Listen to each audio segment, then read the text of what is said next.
نحمده ونصلي ونسلم على رسوله الكريم أما بعد فأعوذ بالله من الشيطان الرجيم بسم الله الرحمن الرحيم حسبنا الله ونعم الوكيل نعم المولى ونعم النصير صدق الله العظيم. محترم سامعین، عملیات کے حوالے سے آج تیسری ویڈیو کی ریکارڈنگ جاری ہے.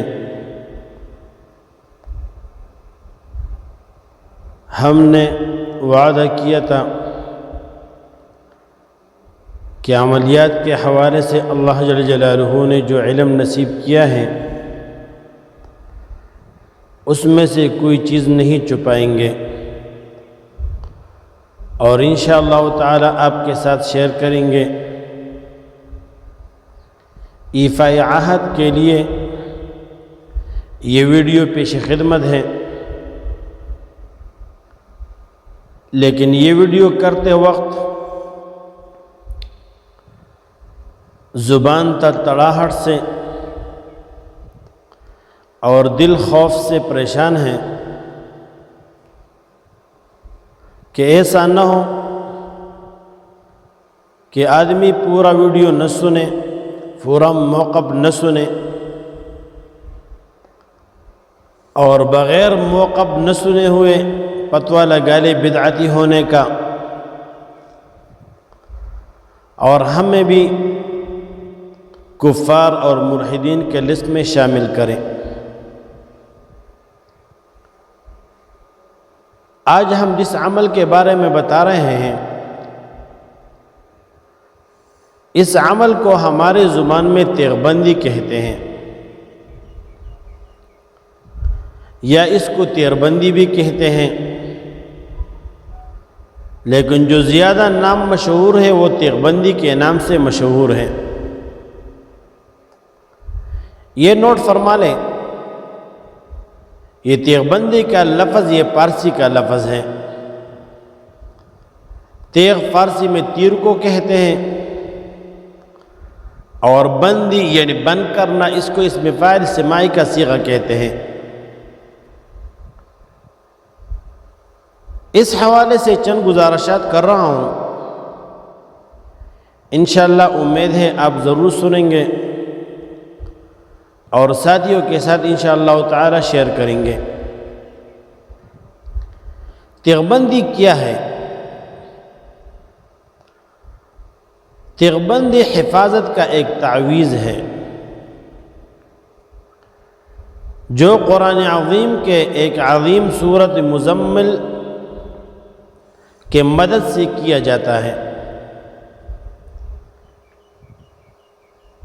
لوگوں نے اس حوالے افراط اور تفریط سے کام لیا ہے. بعض لوگ تو اس طرح ہے کہ اس کو بدعت کہتے ہیں، اور بعض لوگ اس طرح ہے کہ اس میں اتنا غلو ہے کہ عملیات کے حوالے سے اور تیغ بندی کے حوالے سے کفر کے دروازوں تک چلے جاتے ہیں. ہم دیوبندی ہیں، ہم انشاءاللہ افراط اور تفریط سے خالی ہیں. ہم وہ مسئلہ اور وہ عمل آپ کو بتائیں گے جس کی رہنمائی ہمیں قرآن اور حدیث سے ملتی ہے،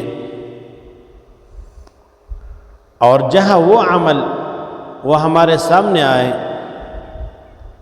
جو قرآن اور حدیث اور شریعت مطہرہ سے متصادم ہو تو انشاءاللہ ہم اس کو قبول بھی نہیں کریں گے اور دیوال پر پھینکیں گے. تو یہ عرض کرنا چاہ رہا تھا کہ تیغ بندی کے حوالے سے لوگوں میں کافی زیادہ تشویش ہے کہ یہ کیا ہے. تو بعض گروپ تو ایسے ہیں کہ اس نے سراسر انکار کیا. مثلا مجھے ایک ساتھی نے فون کیا کہ میں نے ایک مولوی صاحب سے پوچھا کہ تیغ بندی، نے کہا بالکل بدعت ہے. ابھی بھائی جان آپ تو سنیں یہ تیغ بندی ہے کیا، اس کی تعریف اب سنیں، اس کا طریقہ کار آپ سنیں، اس کو جانیں. پھر جاننے کے بعد اور فہم ہونے کے بعد اگر آپ فتویٰ لگائیں کہ یہ بدعت ہے تو بالکل بدعت ہو جائے گا. لیکن جب آپ نے سنا نہیں ہے اور بغیر سنے آپ نے صرف نام سن لیا اور نام سنتے ہی فتویٰ گاڑ دیا کہ یہ بدعت ہے، اس طرح نہیں کرنا چاہیے۔ تو ساتھی نے مجھے فون پہ کہا کہ مفتی صاحب، میں نے تو ایک ساتھی سے مولوی صاحب سے کہا کہ یہ تیغ بندی جو کر رہی ہے کیا ہے؟ انہوں نے کہا یہ بدعت ہے۔ تو بھائی جان اس طرح بھی انہیں کرنا ہی چاہیے، پہلے بات کو سمجھنا چاہیے کہ یہ ہے کیا، اس کی حقیقت کیا ہے۔ اس الفاظ کی طرف نہیں جانا چاہیے جن لوگوں نے اس میں بہت زیادہ غلو کیا ہوا ہے اور تیغ بندی کو آسمانوں تک پہنچایا ہوا ہے، اور فرشتوں سے کام لینا اور جنات سے کام لینا، شیاطین سے کام لینا، اس میں اس کا مداخلت ہوا کرتا ہے۔ تو انشاءاللہ تعالی آپ میرے موقف کو سمجھے ہوئے ہوں گے۔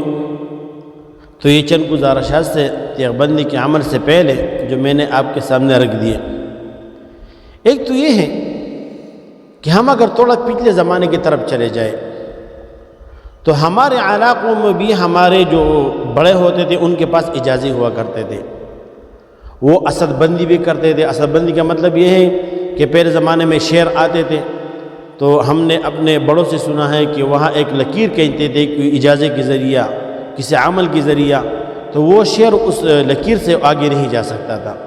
اس طرح ہم نے یہ بھی سنا ہے کہ کھیتی باڑی جو لوگ کر رہے زمیندار لوگ، تو یہ قنفذ جو ہوتا ہے سینہ، جس کو ہم پشتو میں شکونا کہتے ہیں، تو وہ فصل کو بہت زیادہ نقصان پہنچا رہے تھے۔ تو پہلے زمانے میں ہم نے لوگوں سے سنا کہ ان کے پاس اجازت تھے، اور وہ جو ہے وہ کھیتی کے ارد گرد ایک دائرہ لگاتے تھے، پھر قنفذ اندر داخل نہیں ہو سکتا تھا۔ تو یہ بھی یہی چیز ہے بھائی جان، یہ تو کوئی اور چیز نہیں ہے۔ لیکن اب ایک بات واضح ہے، پہلے زمانے کے جو لوگ تھے وہ عمل کے ذریعے اپنے مسائل کو حل کرتے تھے۔ یہ عملیات میں نہیں کہہ رہا، عمل کے ذریعے جو بھی مسنون عمل تھا، جو بھی حفاظت کا عمل تھا، آیت کرسی پڑھ لے وغیرہ، اس طرح جو ہے سورہ مزمل پڑھ لے، سورہ جن پڑھ لے، ان کے ذریعے سے اپنے جو ہے وہ کاموں کو اور اپنی مشکلات کو حل کرتا تھا۔ ابھی اسباب ہیں، یہ بندوق یہ چلانا ہے، بندوق اپنے پاس رکھنا ہے، پستول اپنے پاس رکھنا ہے، ابھی ان کا دور شروع ہو گیا۔ تو بھائی یہ اس طرح نہیں کرنا چاہیے۔ جو عملیات ہمارے پاس ہیں وہ عملیات سریع التاثیر بھی ہے اور یہ بہت زیادہ اثر رکھنے والے ہیں، تو ان کے پاس چلنا چاہیے۔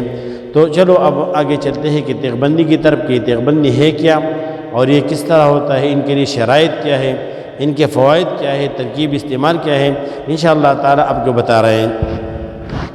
ایک یہ ہے کہ جو تیغ بندی کا تعویذ ہے یہ سورہ مزمل سے کیا جاتا ہے۔ تعویذات کے اندر چند شرائط ہے۔ ایک یہ ہے کہ آپ کا عمل جو ہے وہ شریعت کے مخالف نہ ہو، الفاظ آپ کے بالکل واضح ہوں، الفاظ شرک کے الفاظ نہ ہوں، اور اس طرح الفاظ ہو جس کا معنی بھی معلوم ہو، جس کا معنی معلوم نہ ہو وہ الفاظ بھی نہ ہو۔ یہ تیغ بندی سورہ مزمل سے کیا جاتا ہے۔ کس طرح کرتے ہیں؟ اس کے لیے شرائط ہے۔ ایک شرط یہ ہے کہ جس رات آپ نے کرنا ہے وہ رات عید الاضحیٰ کی رات بھی ہو اور جمعے کی رات بھی ہو۔ یہ ویڈیو مجھے استاد محترم رحمہم اللہ تعالی سے یہ اجازت ملا تھا، تو پہلے کافی عرصہ ہو گیا، میرے خیال میں 10-12 سال ہو گئے۔ تو ایک مرتبہ اس طرح ہوا تھا کہ عید بھی آ گیا اور ساتھ ساتھ جمعے کی رات بھی تھی، تو پھر میں نے وہ عمل جو ہے تیغ بندی کا عمل تیار کیا، لیکن وہ پھر ناکام ہو گیا۔ تو ابھی آج جو ویڈیو کر رہا ہوں اس وجہ سے کر رہا ہوں کہ عید تو صحیح ہے، یہ ہفتے کی دن ہے، لیکن جب ہم نے چاند کو دیکھ لیا تو چاند سے ہمیں معلوم ہو گیا کہ تھوڑا آگے پیچھے بھی ہے۔ تو میرے خیال میں ممکن ہے شاید اسی مرتبہ جو اصل عید ہے وہ جمعے کی رات کو ہو، اور اس طرح جو ہے عید الاضحیٰ وہ بھی یعنی جمعے کی رات کو ہو۔ تو ان کے لیے شرط یہ ہے کہ تیغ بندی کے تعویذ کے لیے کہ وہ رات عید الاضحیٰ کی رات بھی ہو اور جمعے کی رات بھی ہو۔ انشاءاللہ تعالی ممکن ہے، اگر پاکستان میں نہیں تو کئی اور ممالک میں تو ممکن ہے، تو انشاءاللہ ہم اس کو آزمائیں۔ اچھا جی، آگے چلتے ہیں۔ کیا کرنا ہے؟ یہ کرنا ہے کہ ہم نے سورہ مزمل لکھنا ہے۔ ابھی سورہ مزمل کے جتنے بھی آیات ہیں، ہر آیات کے بعد جس آدمی کے لیے آپ نے تیغ بندی کرنا ہے اس کا نام لکھنا ہے اور اس کے ساتھ ماں کا نام لکھنا ہے۔ مثلا یا ایھا المزمل، اس کے بعد لکھ کے اپنا نام بن یعنی خدیجہ وغیرہ، اپنا نام، اس کے جو ہے ماں کا نام لکھیں۔ یا ایھا المزمل قم اللیل الا قلیلا نصفہ۔ جب آیات ختم ہو جاتا ہے تو ہر آیات کے اختتام پر آپ نے جس آدمی کے لیے تیغ بندی کرنا ہے اس کا نام لکھنا ہے اور ساتھ اس کے والدہ کا نام لکھنا ہے۔ یہ آپ لکھتے جائے لکھتے جائے لکھتے جائے یہاں تک کہ سارا مزمل ختم ہو جائے، تو یہ تیغ بندی کا تعویذ بن گیا۔ ابھی یہ ہے کہ اگر آپ اس کو زعفران سے، مشک اور عنبر سے لکھ لیں تو یہ بہت زیادہ اچھا ہے، نہیں تو آپ کالی روشنائی سے بھی لکھ سکتے ہیں، لیکن میرے خیال میں یہ ہے کہ زعفران وغیرہ مشک عنبر سے لکھا جائے تو بہت زیادہ یہ سریع التاثیر ہوگا۔ بہرحال جو آپ کو سہولت ہو تو آپ اس سے لکھ لیں۔ تو یہ تو لکھنے کا طریقہ ہو گیا، میں نے شرط بھی بیان کری۔ لکھنے کا طریقہ یہ ہے کہ سورہ مزمل کے ہر آیات کے بعد آپ نے لکھنا ہے اس آدمی کا نام جس آدمی کے لیے آپ نے تیغ بندی کیا ہے، اور اس کے ساتھ ان کے ماں کا نام لکھنا ہے۔ آپ نے تعویذ لکھ لیا اور آپ نے تعویذ بنا لیا۔ ابھی کیا کرنا ہے؟ یہ کرنا ہے کہ آپ نے رات کو نکلنا ہے۔ کہاں پر نکلنا ہے؟ جہاں پر جاری ماں ہو، یعنی مائی جاری ہو، جہاں بہنے والا پانی ہو یا سمندر ہو کسی کے پاس، یا دریا ہو، یا ہمارے پاس جو ہے یہاں چھوٹے چھوٹے جو ہوتے ہیں یہ ندیاں وغیرہ جس کو ہم خڑ کہتے ہیں، اگر یہ ہے تو اس میں آپ نے جاری پانی میں وہ تعویذات چھوڑنے ہیں۔ آپ نے 10 کیے ہیں، اپنی 20 کیے ہیں، آپ نے 200 کیے ہیں، 300 کیے ہیں، 400 کیے، جتنے بھی آپ نے کیے ہیں ناموں سے یہ کرنا پڑے گا۔ آپ نے اس جاری پانی میں ان تعویذات کو چھوڑنا ہے، اور پھر اس کے بعد آپ نے وہی جگہ پر بیٹھ کر سورہ مزمل کا تلاوت کرنا ہے۔ اب سورہ مزمل کا تلاوت کرتا جائے، لیکن آپ نے نکلنا ہے اسی ٹائم پہ کہ جو ہے وہ صبح صادق سے آپ نے پہنے نکلنا ہے، کیونکہ یہ عمل صبح صادق تک ختم ہو جاتا ہے۔ تو یہ جو یہ تیغ بندی کا تعویذ صحیح ہوگا تو یہ خود بخود آپ دیکھیں گے کہ یہ تعویذ مچھلی کی طرح، جس طرح مچھلی پانی میں تیرتا ہے اور اوپر آ جاتا ہے، اسی طرح یہی تعویذ آپ دیکھیں گے کہ انشاءاللہ تعالی یہ تعویذ آپ کے پاس آ جائے گا، اور یہ تعویذ بالکل اس طرح ہوگا کہ اس پر پانی بھی نہیں لگا ہوگا اور مچھلی کی طرح تیرتا ہوا آپ کے پاس آ جائے گا۔ تو جو تعویذ آپ کے ساتھ آ جائے اس کو کھل کر دیکھ لیں، جس کا نام لکھا ہوا ہے یہ اس کے لیے تیغ بندی ہو گیا۔ ابھی اس کے استعمال کا طریقہ یہ ہے کہ یہ گلے میں بھی پہن سکتا ہے اور اپنے دائیں ہاتھ میں بھی جو ہے وہ یہ ڈال سکتا ہے، یہ استعمال کا اس کا طریقہ ہے۔ اچھا، ایک اور بات، اس کی فوائد کیا ہے؟